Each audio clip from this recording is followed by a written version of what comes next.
చూసుకున్నట్లయితే ఈ విశాఖ పెట్టుబడి సదస్సుల నిమిత్తం కూడా ఒక జర్నలిస్టు అడిగిన వ్యాఖ్యల పైన ఏదైతే స్టీల్ ప్లాంట్ ప్రైవేటీకరణ గురించి మళ్ళీ ఆందోళనలు మొదలయ్యాయి, ఒక సర్క్యులర్ పాస్ చేయడం జరిగిందని వాళ్ళు చెప్పగానే ఈయన ఏమంటారంటే ఒక్కసారి ఉవ్వెత్తున దూషించడం మొదలుపెట్టారు ప్రస్తుత ముఖ్యమంత్రి గారు. ఏమంటారు సార్? ఆయన ఏమంటున్నారంటే ఊరికనే కూర్చుంటే జీతాలు ఎవరైనా ఇస్తారా అంటున్నారు. నిజంగా అసలు ఏం జరుగుతుంది అక్కడ? ఆయన ఒకప్పుడు అండగా ఉంటాడు ఓటు కోసం, ఆయన మీకు అండగా ఉంటాడు, మీరు నన్ను మళ్ళీ ముఖ్యమంత్రి చేయండి, మేము ప్రైవేటీకరణ అడ్డుకుంటాను నేను అని చెప్పాడు ఒకప్పుడు ప్రధానమంత్రి. ఇప్పుడు మన కూటమిలోనే ఉన్నారు కదా, మన మాట వింటారు అని చెప్పారు. చెప్పినప్పుడు ఆ మాట మీద నిలబడుకోకుండా ఇప్పుడు ప్రజలకి ఏంటి ప్రైవేటీకరణ చేసేసరికి ముగ్గు చూపిస్తుంటే అది ఎంత మాత్రం కరెక్ట్ అని చెప్పేసి మేము పరిశీలిస్తున్నాము. ఈయన చెప్పిన విధానంలో చూసుకుంటే ఊరినే కూర్చుంటే జీతాలు ఎంతకాలం అని ఇస్తాము, దేశవ్యాప్తంగా చూసుకుంటే మిగతా చోట్ల మేము ఆల్రెడీ రాబడుతున్నాము, లాభాలు ఇక్కడ ఎందుకు రావట్లేదని ఆయన ప్రశ్నిస్తున్నారు.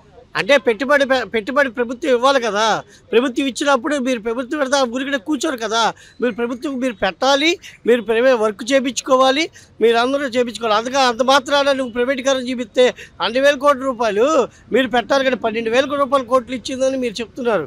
ఏది ఎక్కడ ఇచ్చింది చూపించండి. చూపిస్తే ప్రైవేటీకరణ చేస్తారని మీ మాట రాదు కదా. అది పేరు కోసం అంకిల్ చూపిస్తున్నారు కానీ అంకిల్గా గ్యారెంటీ చేస్తున్నారు కానీ అందుమూలంగా మీరు మాత్రం ప్రైవేటీకరణ అడ్డుకుంటారని చెప్పేసి పేదలకు అన్యాయం చేయకూడదు. అది పేదలకు అన్యాయం చేస్తే మాత్రం ఎందరికీ క్షమించరు. నీ ఓటు కోసం, మీ ఉలికిని కాపాడుకోవడానికి కోసం మీరు ప్రైవేటీకరణ చేయడం అడ్డుకుంటారని చెప్పేసి మీరు చెప్పారు. ఆ రోజు ఒక ముఖ్యమంత్రికి అవ్వాలని చెప్పి మీరు ఎన్నో వాగ్దానాలు చేశారు. ఆ వాగ్దానాలు మీరు నిలబెట్టుకోవాలంటే ప్రైవేటీకరణ అడ్డుకోండి. మీరే ప్రభుత్వంలో అడ్డుకుంటే మీకు ఇప్పుడు ప్రభుత్వంలోనే ఉన్నారు కదా, ఇప్పుడు బీజేపీ ప్రభుత్వంలోనే ఉన్నారు కదా, మీరు అందరూ కలిసే కదా, కూటమి కలిసే కదా, ఆ కూటమి అడ్డుకుంటే మీరు చెప్తే ఎంతవరకు ఆగిపోద్ది కదా. మీరు ఒకసారి ఆలోచించండి. అంతవరకు పేదలకు అన్యాయం చేస్తే మీకేం వస్తుంది స్వామి? పని చేయకపోతే జీతాలు ఇవ్వలేని పరిస్థితిలో ఉన్నాం, 12,000 కోట్లు ఆల్రెడీ తీసుకొచ్చాము, ఎన్నిసార్లు చెప్పాలి మీకు అన్నట్టుగా ఆయన మాట్లాడుతున్నారు. నిజంగా ప్రైవేటీకరణ మొగ్గు చూపుతున్నట్టేనప్పుడు ఏమండి 12,000 రూపాయల కోట్లు పెట్టారంటున్నావు, ఏది అక్కడ చూపించండి. 12,000 రూపాయలు కొడితే ఖాళీగా కూర్చోరు కదా. కాదు, 12,000 రూపాయల కోట్లు తెచ్చారని చెప్తున్నారు మీరు. ఇప్పుడు ఆ వచ్చిన 12,000 రూపాయల కోట్లు అక్కడ పెట్టుబడి పెడితే వాళ్ళు ఖాళీగా కూర్చోరు కదా, అంతే కదా. అంతవరకే కానీ మీరు ఖాళీగా కూర్చున్నారు, ప్రైవేటీకరణ చేస్తున్నారు, అది ఎంత మాత్రం కరెక్ట్. మరి ఒకప్పుడు మీరు ఎందుకు చెప్పారు, మరి ఇప్పుడు ఎందుకు అడ్డుకుంటున్నారు? మీరు ఒక్క మాట చెప్పండి. అది కరెక్ట్ కాదని మేము ఖండిస్తున్నాము. గడప గడపకి తిరిగి నేను చెప్పాలా ఏంటి, ఎన్నిసార్లు చెప్పాలి ప్రైవేటీకరణ అవ్వదని ఆయన మెన్షన్ చేస్తున్నారు. రెండో విధానంలో చూసుకుంటే లాభాల బాటలో ఉంటేనే ఏదైనా మేము జీతాలు ఇవ్వగలం కానీ తెల్ల ఏనుగుని తీసుకొచ్చి ఇంట్లో కూర్చోబెట్టుకుని దాన్ని అందం చూసినట్టుగా అన్నట్టుగా వ్యాఖ్యానిస్తున్నారు ఆయన. అసలు ఏంటి తెల్ల ఏనుగు ఎందుకు వచ్చింది? మధ్య మీరు తెల్ల ఏనుగనే ఒకప్పుడు చెప్పారు. నేను తెల్ల ఏనుగు, నేను శుభ్రంగా అది బట్టి పట్టకుండా కాపాడుతాను, కడుగుతాను శుభ్రంగా, మీకు ఎందుకు నేను ఉన్నాను, మీ అందరికీ నేను అభయం ఇస్తున్నానని చెప్పేసి ఇంటింటికి వచ్చి చెప్పారు. అప్పుడు అంతవరకే కానీ ఇప్పుడేదో మీరు ఎర్ర కలర్ వేసేసుకుని కాషాయ కలర్ వేసేసుకుని ఇవన్నీ చెప్తుంటే ప్రైవేటీకరణ అడ్డుకోకుండా ఉంటే ఎవరు మాత్రం ప్రజలు ఎందుకు ఊరుకుంటారు? అది ఊరుకోరు. అది ఒక జర్నలిస్టు గొంతుకు నొక్కారంటే అది కరెక్ట్ కాదు. ఎందుకంటే జర్నలిస్టుకి కొన్ని అనుమానాలు ఉంటాయి. అది జర్నలిస్ట్ ఏంటి మన ఆంధ్రప్రదేశ్ని కాపాడే ఇది. జర్నలిస్టుని గొంతులు ఆపాలంటే ఎవరి వల్ల కాదు. అది వేదికలో ఉన్న ఈ సమస్యని కావాలని కలబడి దీన్ని ఇలా తీసుకొస్తున్నారు తప్ప అందులో ఏమీ లేదు, దీన్ని కావాలని ప్రొపగండా చేస్తున్నారు అన్నట్టుగా ఆయన వ్యాఖ్యానిస్తున్నారు. ఇది ఎంతవరకు సమంజసం అంటారు? అక్కడ ఉన్న ఇష్యూ నిజం కాదంటారా? స్టీల్ ప్లాంట్ ప్రైవేటీకరణ సంబంధించి అక్కడ కార్మికులు ఇబ్బంది పట్టలేదంటారా? అది నిజమే కాబట్టే కదా మీకు కోపాలు వస్తున్నాయి. మీ ప్రతి ఒక్క మంత్రులకి ప్రతి ఒక్క వీళ్ళకి మరి కోపాలు ఎందుకు వస్తున్నాయి చెప్పండి? కోపాలు వస్తున్నాయి కాబట్టే, అది నిజం కాబట్టే కోపాలు వస్తున్నాయి. అంతవరకే కానీ అది అంకిల్ గారిని చేసేసి మీ ఇష్ట ప్రకారం మీరు స్టేట్మెంట్లు ఇచ్చేసి ఇవన్నీ జరిగితే జనాభా నమ్మరు కదా. జనాభా పిచ్చోలేం కాదు. ఈరోజు అంతా చదువుకుంటున్నారు. ఏంటి ప్రజలు పేదోళ్ళు అనేది తక్కువ అంచనా వేయకూడదు.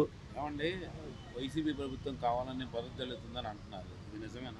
అది వైసీపీ ప్రభుత్వం పునరుద్ధరణ, అది భ్రమ. నువ్వు చేసేదే కరెక్ట్ కాదు. నువ్వు ప్రైవేటీకరణ అడ్డుకోవడం నువ్వు ఫస్ట్ చెప్పావు కాబట్టి ఈరోజు కూడా ఏంటి ప్రైవేటీకరణ అడ్డుకోవాలి. ఎందుకో తెలుసా? మీరు వాగ్దానం చేశారు. ఒకప్పుడు ఇంటింటికి వెళ్ళి మీ వెనకాల నేను ఉన్నాను, నేను చేస్తున్నాను, మీకెందుకు, నేను చంద్రబాబుని నమ్మండి, నమ్మకమే చంద్రబాబు ఇదని చెప్పారు. అలాంటప్పుడు ఈ నమ్మకం ఎక్కడి నుంచి వెళ్ళింది చెప్పాలి. మరి ప్రతిపక్షంలో ఉన్నప్పుడు చంద్రబాబు నాయుడు గారు అని మన జనసేన అధ్యక్షుడు మన పవన్ కళ్యాణ్ కానీ మన బీజేపీ నాయకులు కానీ ఈ కూటమి గవర్నమెంట్ మొత్తం ఏకమయ్యి ప్రైవేటీకరణ చేస్తానని అనుకుంటే మన జగన్మోహన్ రెడ్డి గారు అంతకుముందు ఇది కట్ట కాదు, నిరుపేదల్ని మనం రోడ్డు మీద తీసుకురావడం కట్ట కాదనేసి ధర్నా చేస్తే వీరంతా అడ్డుపడ్డారండి. కూటమి గవర్నమెంట్ మొత్తం అడ్డుపడి మేము దీనికి వ్యతిరేకం అనేసి అని ఇప్పుడేమో కూటమి గవర్నమెంట్ రాగానే ఇప్పుడు ప్లేట్ తిప్పి మేము ప్రైవేటీకరణకి మొగ్గు చూపుతున్నాం అనేసి ఏంటి అప్పుడో మాట ఇప్పుడో మాట అనేసి అంటున్నారు. కానీ ఇది కరెక్ట్ కాదు. నేనంటే ఇప్పుడైనా సరే ఒకే మాట మీద ఉండాలి. ఎప్పుడు కూడా ఒకే మాట మీద ఉన్నది ఎవరంటే రాజశేఖర రెడ్డి గారి తనయుడు మన జగన్మోహన్ రెడ్డి గారండి. జగన్మోహన్ రెడ్డి గారు అప్పుడు అదే మాట అన్నారు, ఇప్పుడు అదే మాట అన్నారు, ఇప్పుడు కూడా అదే మాట మాట్లాడుతున్నారు. అది కాదు, ఇప్పుడు కూడా అదే మాట మాట్లాడుతున్నారు. వీళ్ళు ఏంటంటే కుంభక రాజకీయాలు అండి. కుంభక రాజకీయాలు అంటే అవకాశవాది రాజకీయం అనేది నచ్చదండి ఎవరికి, ప్రజలకి. అప్పుడు ఒక మాట ఇప్పుడు మాట మాట్లాడేవాడు నాయకుడు కాదు. అది నాయక లక్షణాలు కాదు. ఇప్పుడు ఎప్పుడు ఒకే మాట మాట్లాడేవాడు నాయకుడు. ఇప్పుడు 270,000 కోట్లు జనాలకి ఇచ్చారు, ఎవరో జోబులో వేసుకోవాలా. ఇప్పుడు ప్రతి దానిలో అవినీతి, ప్రతి దాంట్లో కమిషన్లు, ప్రతి దానికి లంచాలు, ప్రతి దాన్ని అరికెట్టే వాళ్ళు ఎవరున్నారు చెప్పండి. అడిగితే అరెస్టులు, దాన్ని ఉద్యమించి మాట్లాడితే అరెస్టులు, ప్రతి దానికి ఇట్లాగా చేసుకోవటం కరెక్ట్ కాదు. ప్రజలకు ఉపయోగపడాలి. మేము ఉచితం ఏం అడగట్లేదండి. ఉచితం అనేది బస్సు ఉచితం మేము అడిగాము. చాలామంది మహిళలు కొట్టుకున్నారు, జిట్లు పీక్కొని కొట్టుకున్నారు. ఏంటి రంగాలు అసలు ఒక్కొక్క మహిళలు చూడలేకపోతున్నాం, జాకెట్లు చించుకొని. దేనికి ఉచితం? ఇదంతా ఏంటంటే రాజకీయ కుంభకండి. ఇది రాజకీయానికి వాడుకోవటానికి ఈ ప్రతిపక్షం కానీ ఇదే మన కూటమి గవర్నమెంట్ వాడుకునే ఈ పథకాలు ఇవేంటంటే ఫస్ట్లో ఒక మాట మాట్లాడి ఇప్పుడు మాట మాట్లాడదు కరెక్ట్. ఇప్పుడు ఏంటంటే వాళ్ళు ఎన్నో సంవత్సరాల నుంచి వాళ్ళు చేస్తున్నారు అక్కడ స్టీల్ ప్లాంట్లో. స్టీల్ ప్లాంట్ వాళ్ళ అనుమానం ఏంటంటే వీళ్ళు అన్నీ ఇస్తానంటారు కానీ ఇవ్వరండి. ఇప్పుడు ప్రతిదీ కూడా వాగ్దానాలు ఇచ్చారు. 6 చెప్పారు కదా, అవన్నీ ఏమైపోయినాయి? ఇప్పుడు వాళ్ళు నమ్మట్లా ఎవరు. ఇప్పుడు వాళ్ళు ఇచ్చేవన్నీ చెప్తున్నారు, అది ఎక్కడ వరకు సూపర్ 6 ఎక్కడ వరకు సక్సెస్ చేశారు చెప్పండి. 1, 2 చేశారు, 1 కూడా అరా పొరా చేశారు. ఏది గ్యాస్ ఉచితం అన్నారు, ఎవరికి పడుతున్నాయండి గ్యాస్ ఉచితం? ఏది ఒక టీడీపీ నాయకులకి, కూటమి నాయకులకి తప్ప ఎవరికి పడట్లేదు. ఇప్పుడు ఏంటంటే కూటమి గవర్నమెంట్ మొదలుపెట్టింది ఏంటంటే అందరిని బెదిరించడం అండి.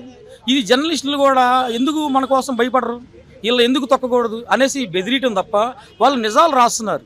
నిజం నిప్పులాంటిది. ఎప్పుడైనా నిజం రాయటం తప్పు కాదు. అది ఎవరి కూటమి గవర్నమెంట్ అయినా మా ప్రతిపక్ష గవర్నమెంట్ అయినా సరే వాళ్ళు రాసేది నిజమే. ఈ మీడియాని అనగ తొక్కాలనేసి చేసే పథకాలండి. ఈ తెల్లవేనుగు నల్లవేనుగు ఇది ముసుగండి. ఇదో ముసుగు. వాళ్ళకి చేయడానికి, అన్యాయం చేయడానికి వీళ్ళు చేసే పథకాలండి ఇవన్నీ. రాష్ట్ర ప్రజలు చూస్తూ ఉన్నారు. ఫైనల్గా చూసుకున్నట్లయితే పంచాయతీ ఎలక్షన్స్ రేపు జనవరిలో ఉండబోతున్నాయి. 3 నెలల పదవీ కాలం ఉన్నప్పటికీ ముందంజలోనే కండక్ట్ చేస్తున్నారు. మరి ఎలా ఉండబోతుంది? జడ్పీటీసీ, ఎంపీటీసీ స్థానాలు కూడా కొన్ని ఏరియాలో ఉండటం వల్ల ఈ పంచాయతీ ఎలక్షన్స్లో ఏదైనా ప్రభావం ఉంటుందా? ఇప్పుడు కూటమి ప్రభుత్వం ఏమైనా ఇబ్బంది ఉంటుందా?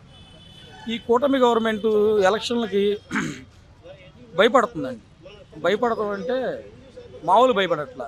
ఇప్పుడు ఓటింగ్ చేయడానికి ఎవరిని రానిస్తున్నారు? మన కడపలో జరిగిందండి. కడపలోనూ ఇక్కడ ఓటు జరిగింది. పులివేంద్ర ఓటు జరిగితే ఎవరిని రానిచ్చారు? అందరిని బందీకరణ చేశారు. అలాగే ఇది కూడా అలాగే జరిగిద్దండి. మాకైతే స్వతంత్రంగా ఓటు వేయడానికి ఎవరిని రానివ్వకుండా చేసి గెలవటం అది గెలుపు కాదు. నేను కోరుకునేది స్పష్టంగా కోరుకునేది ఏంటంటే వాళ్ళందరినీ ఫ్రీగా వదిలేయండి. మీరే ఇప్పుడు అధికారంలో మీరే ఉన్నారు, మీరే గెలుస్తారు అనుకుంటున్నాం. మీరు వాళ్ళు ఓటు వేస్తే కన్ఫర్మ్గా వేస్తే అది ఎవరు గెలిచారని తెలిసిద్దిగా. మీరు అలా బందీయటం వల్ల ఇబ్బందిగా మనకి.